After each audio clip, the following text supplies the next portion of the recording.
salute to Cam Newton, salute to Jason Wilson, and also salute to me. I feel as if there's been some pretty decent transition slash theming of this particular podcast. Although, of course, if you're watching it individually, you're not really getting that. But you also save yourself from all the technical BS that we deal with.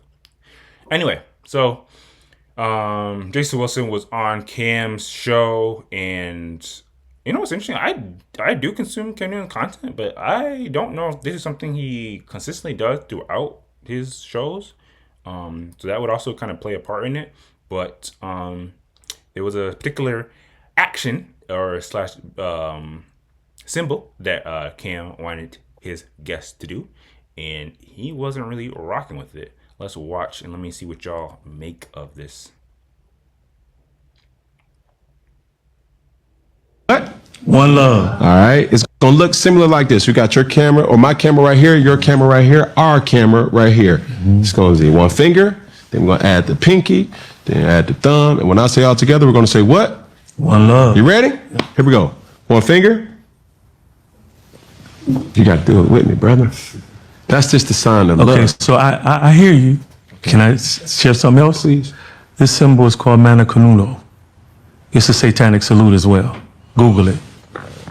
So for me, listen. Google the sign. Listen to me. Listen, Cam, listen. Son, listen to me. I'm saying that not to judge you. You listening? Yes. I'm saying that I can't participate in that part, but I can't say one love. I'm just falling in line with my own convictions. Can we reset, son? Yes, I got it. Come on. You leaving me hanging? Oh. But I just think sometimes it's just a personal conviction. I'm not trying to judge your personal conviction, but what I am also saying, you should consider the intentions. My intentions is not. Okay, let's reset. I know your intentions are good. Okay. You looking at me, right? Yes, sir. I'm serious. Yes, sir. I have to follow what is in me. Mm-hmm. I've seen Satanists do that same salute. You can Google it. Now, I'm not saying it doesn't mean to you something different. No, it is a universal love sign, and that's awesome. Love. And that's awesome. And I'm giving you love. You know what you give me love through? This. Okay. I say all together, we're going to say what? One love. All right. It's going to look. So, maybe I think it's been a nice balance of like scriptural, religious, spiritual content and like technological content. But you know, for anyone who's ever engaged in the faith-based, practices, maybe you're a person of that description, or maybe you're like, not. Regardless, I think there's been an interaction with another party who beliefs may not align with yours and may lead to a difference in how you engage with certain things, if that makes sense. And I think this is all something we all personally, not that we're on here to like delve into like our full like, get personal to some extent. Probably come across this argument. Huh? We've had heated debate about. I was thinking of a specific conversation that we've had. And the crazy part is, people like to come after me saying I'm like unmoving, but I am 100% willing to acquiesce to people that I love and care about to a certain extent. It was on that kind of opposite end, but regardless, so I guess we're kind of all familiar with this type of interaction. So there's no need to 100% load anything onto this, but so I guess. And I'm kind of sorry because I don't know if this will breed into like a large conversation given the time. But I guess, maybe we can have a conversation, a large conversation later. But real quick, what do y'all think of an interaction like this? And obviously there are scriptures that kind of speak to this, so maybe we can get to it sooner than later. But do we think that it makes sense to sometime go against something that doesn't feel right with you spiritually in order to I don't want to say appease, but mess with the people that you care about? Or do you think you really got to stick to your guns at all costs? And more so like, what do y'all like general rules and thoughts on participating in things or engaging with activities that don't necessarily sit right with your, your soul? And I guess that's not necessarily even like good. It needs scriptures to back it up. It's just like if someone wants to engage something, but your gut, your soul is kind of saying, I don't really do that. Ghost, what do you think? Generally, I'm of the mindset that I'm not going to participate in the specific action, even if the intent is meant positively. I mean, I have been considering, maybe reconsidering my stance on that.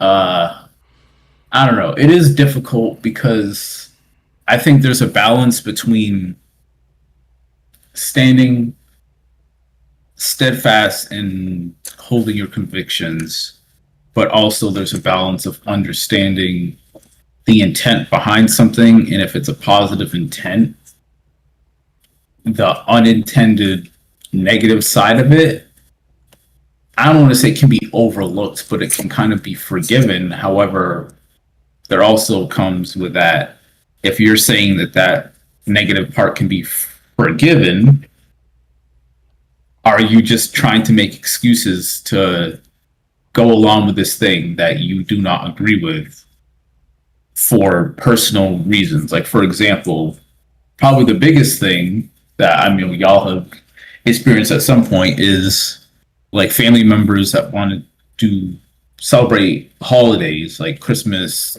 Thanksgiving, all that, and it's not scriptural, and the meaning behind a lot of them is also non-scriptural in that it has some ulterior motive, but the intent is just, oh, we want to go be around family, and I haven't seen these people in a while, just want to have fun, congregate, etc. And again, generally speaking, traditionally, I have been of the mindset that even though the intent behind it is positive, you're at the end of the day, if you're partaking in it, you are doing something negative. But I mean, it's hard to just say that's the blanket correct way of approaching it, because depending on your intent and, I don't know, I want to say your conviction, but it's kind of shaky, because when you start getting into the intent or what's justifiable, then that opens up a whole can of worms of, are you putting words in the Most High's mouth, so to speak, but you don't know his thoughts on it either way. So I don't know. I think if I had to give advice to someone that was in a circumstance that was similar to this, or where they were being pressured to participate in something that does not align with their personal beliefs, but it has a positive intent behind it, I would say to throw out the prayers, and depending on the way that you interpret, like, would the Most High, or would your person, if it's not a religious thing necessarily,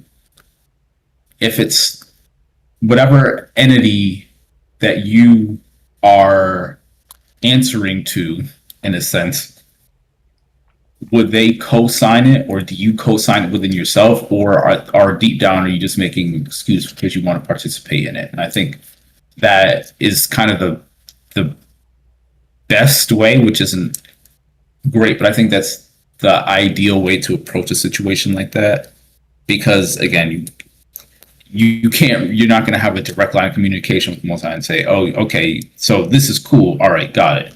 I mean, there are scriptures that go into that. Evil communications corrupt good manners, that give you justification to not participate in it. But then there's also scriptures that talk about, like, when Jesus was dealing with sinners and doing things and interacting with people that would traditionally be considered evil and non-scriptural, but the way he did it and the reasoning for why he did it was justified. So, yeah, I think it's a tricky topic, but at the end of the day, I think if you're trying to force yourself or fool yourself into going along with something that you don't agree with, but because of a selfish reasoning, I think that's the number one thing you want to avoid. Yep, I'm definitely picking up what you're putting down, and yeah, that's probably one of the best examples of something a lot of us can relate to. I guess to put a little bit of humor in it. Did any brother ever mention like I don't know, it just comes to mind, but like the idea of like going to like just for the sake of sake, I'm not attacking anybody or speaking on anything in particular. Like going to a Christmas party with like the intent to like rebuke people. I can't. I don't know about any stories, but you know, that's 100% happened. 100%, That would be without a doubt. that would be a slick little roundabout. Oh no, I was just going. Oh no, brother. Yeah, I meant I to went go there to so show I the could scriptures, but to that teach the that I brother. was looking mighty good, so I just had to partake a little of that. But I was spitting the scriptures in between bites. Like this has definitely been Yeah, I examples of think that. brothers went to the strip club. Like, All I right, all think I right, remember something about this. all right. I can confirm that. this I remember about happened like that. in the last 5 years or so. Hey man. Brothers read the scriptures with a stripper on their lap. No, I just had to tip my this Yo, so I could speak with it. That was the one reason. yo. Jesus. Imagine if Drewski knew that. Like, Oh my god. Salute to Juice. Yeah, If you have not that will seen make that for a Juicy skit, fantastic skit. where he's cosplaying as Israelite brothers, shoot teacher, that I definitely recommend that. Oh my Um, god. but yeah, what about you, Wes? What do you think of an interaction like this? That classic dynamic of sticking to your guns and not going something that doesn't really align with your beliefs or doesn't sit right with your soul. But also, you're not just being totally like a recluse and not interacting or engaging with things or activities with other people, especially people that you actually care about. I'm curious to know what you would relay regarding this. Um, as far as like the way that Jason Wilson handled it, like I respect the brother and he did it well. And I think Agree. his approach was good. Like he didn't feel comfortable with it. He expressed kindly, respectfully that he didn't. He expressed why, and he was like, I'll say one love with you, like no problem. Like, but there's a line I'm not gonna cross. And I think the advice that Paul gave, as far as not Yep. doing Sweet. Yeah, things that's a good that one would too. influence the weaker brother. He didn't want to be recorded, especially. I think he felt uncomfortable because he just feels uncomfortable with it. He knows, or he believes what he believes about the symbol, and that is where he's at right now, and that is what it is. So he believes it, and then I'm sure he didn't want to be on camera or recorded doing this thing that he knows to be strange and not in line with his values, and he could have made other people think, it's all cool, and whatever. Not that it's necessarily going to draw people into Satan worship, but they're going to be like, Jason Wilson did it. It's not a big deal, whatever, whatever, whatever. And he doesn't like that idea I'm sure, of sanctioning it by way of being recorded doing it, based on what he believes about it. And so I think that it is good that there are certain people and certain situations uh, where we're not going to do what everybody's doing just because everybody's doing it, Facts. because there's not enough of that in the world. I think there's too many people who are just like, they just compromise either what they believe or feel or whatever because, all right, well, the situation calls for this or that, and I'm here, and I'm just gonna Might let it as well slip go this with one it. time, whatever. Exactly.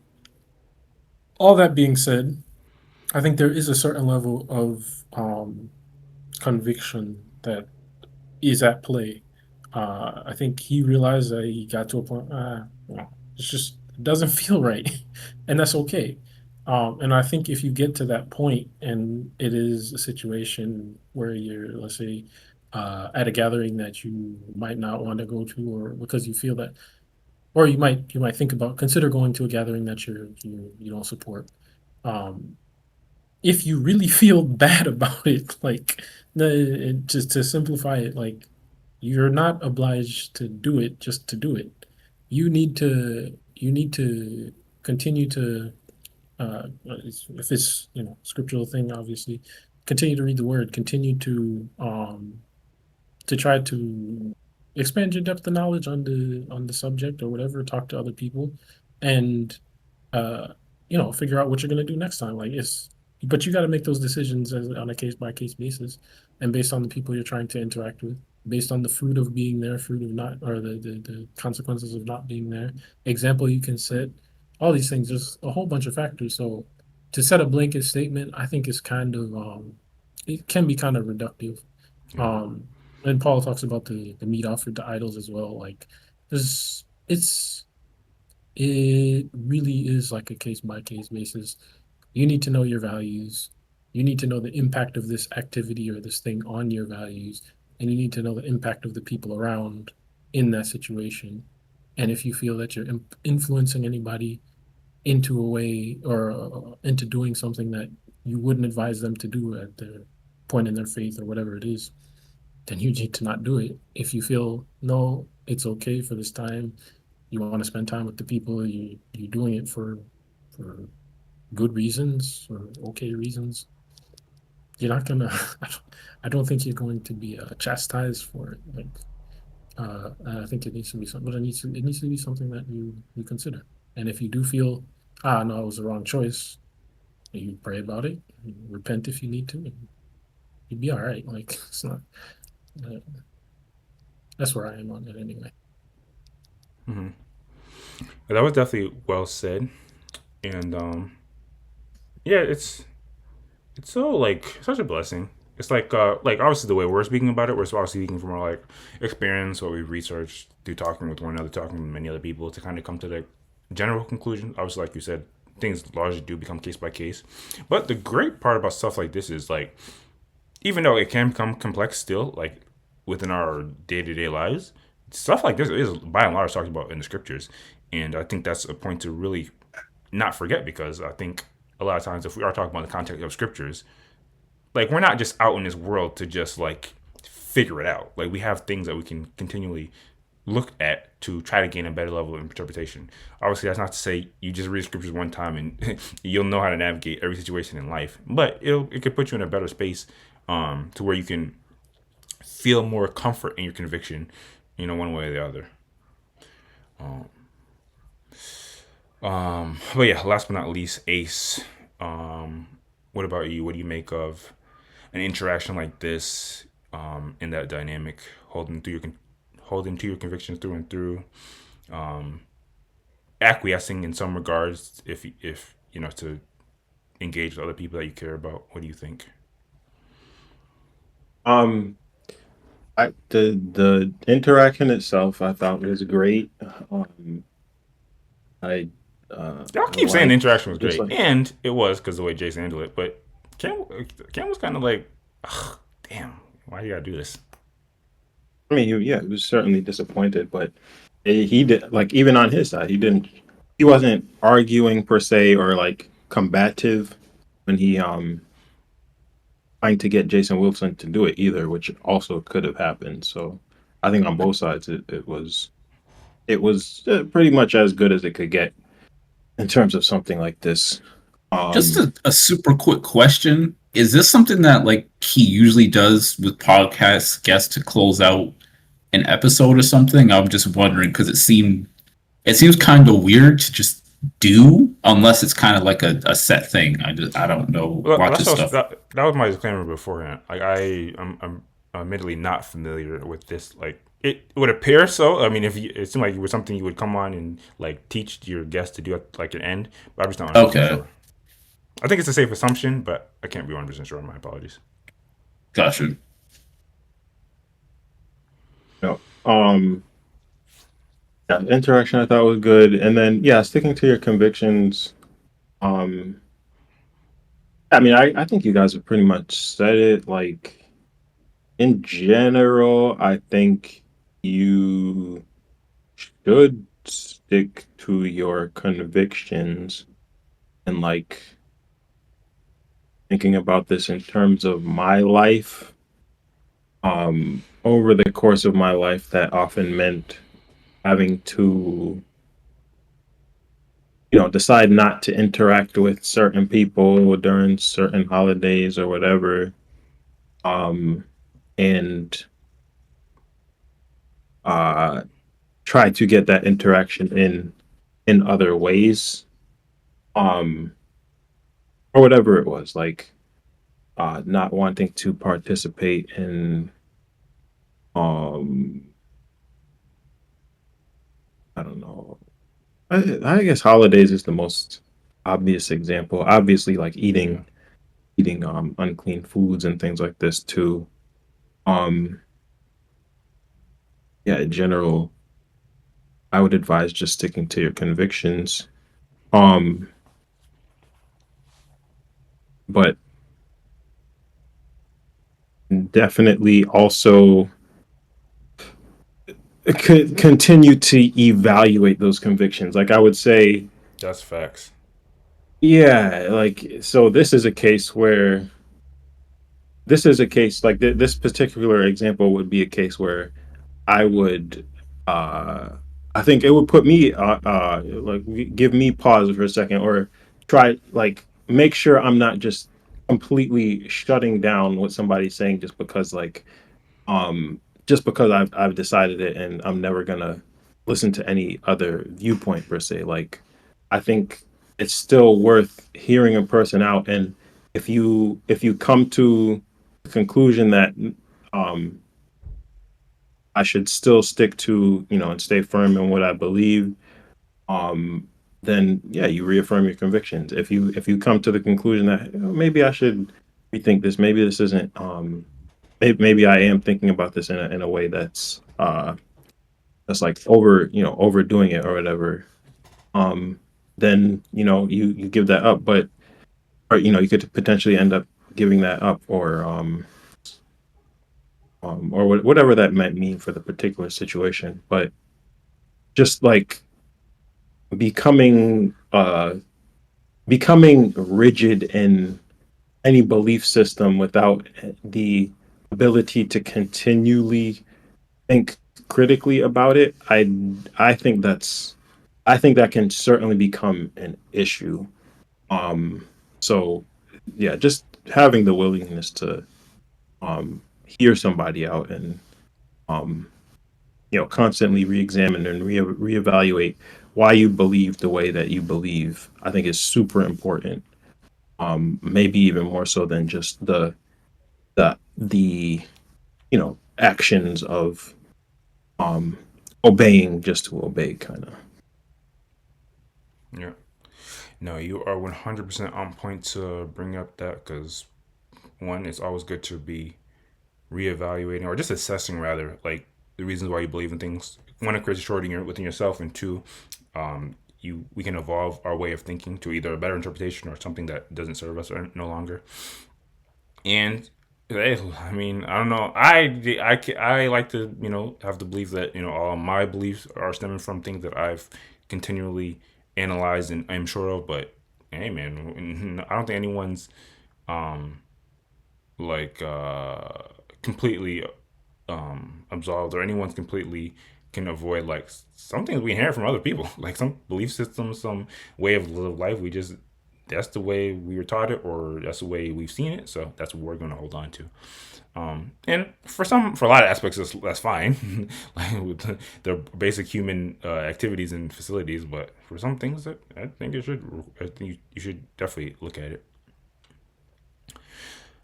And obviously, this is a conversation where like people will have a myriad of different ideas on it. Like there's definitely going to be a staunch person who will like, nah, just avoid it at all costs. You're going to be better off from it. There's going to be people that are a bit more lackadaisical with it. Give everything a try once. Like all things, there's definitely a balance that should be in it, and there's definitely a resolve that should be in it as well.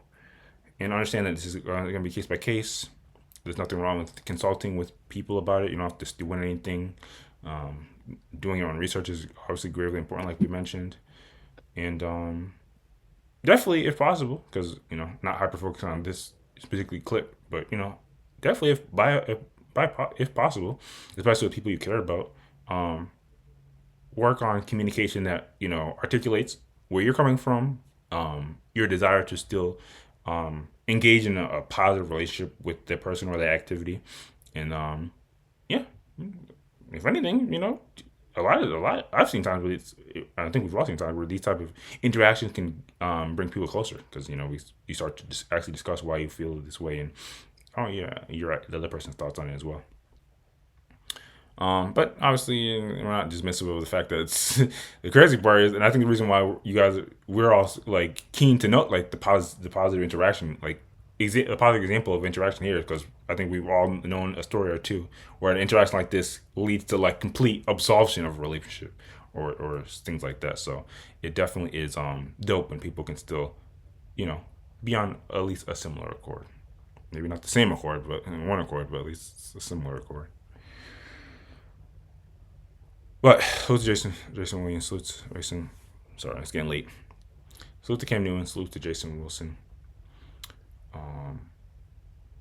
and salute to people like I said, they're really will stand on what they believe. A lot of people bend and fold these days. Not gonna lie.